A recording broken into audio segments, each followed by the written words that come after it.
Xiaomi Redmi နဲ့ Poco ဖုန်းသုံးတဲ့သူတွေအတွက်ကိုယ်ဖုန်းရဲ့ battery health ကိုဘယ်လိုဆေးရမလဲဆိုတာကိုပြောပြပေးမှာဖြစ်ပါတယ်။အဲ့တော့အရင်ဆုံးဖုန်းထဲဝင်မှာအဲ့ဒီမှာ *#* 64H5 ##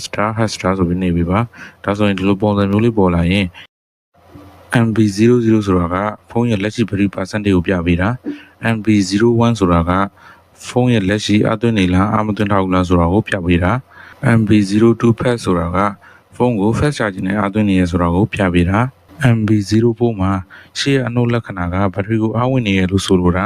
နောက်ကကနန်းကကျတော့ 1.587 ampere နဲ့ဖုန်းကိုအားဝင်နေရဆိုတာကိုပြပေးတာ MB05437 ဆိုတာက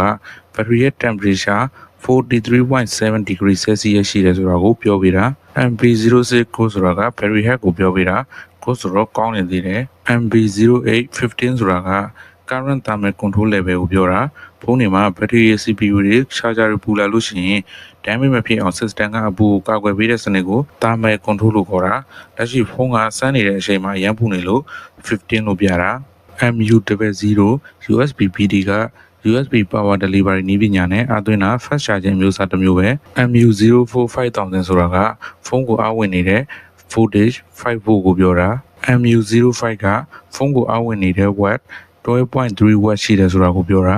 MU061 ဆိုတာက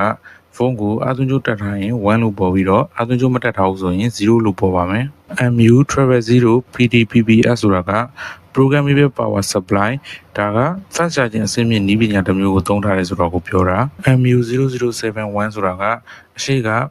programmable power supply မှု active ဖြစ်နေတယ်ကိုပြောတာ MU008 ဆိုတာက charger identification ဖုန်းရဲ့ power management system ကရှိတ်ထားတဲ့ charger အမျိုးအစားကိုခွဲခြားဖို့အတွက်ဒီကုတ်ကိုသုံးတာ MM002 က battery capacity ကိုပြောတာ4610 mAh ပါတယ်လို့ပြောတာ MF004 1ဖြစ်နေတာက fast charging function active ဖြစ်နေတယ်လို့ပြောတာ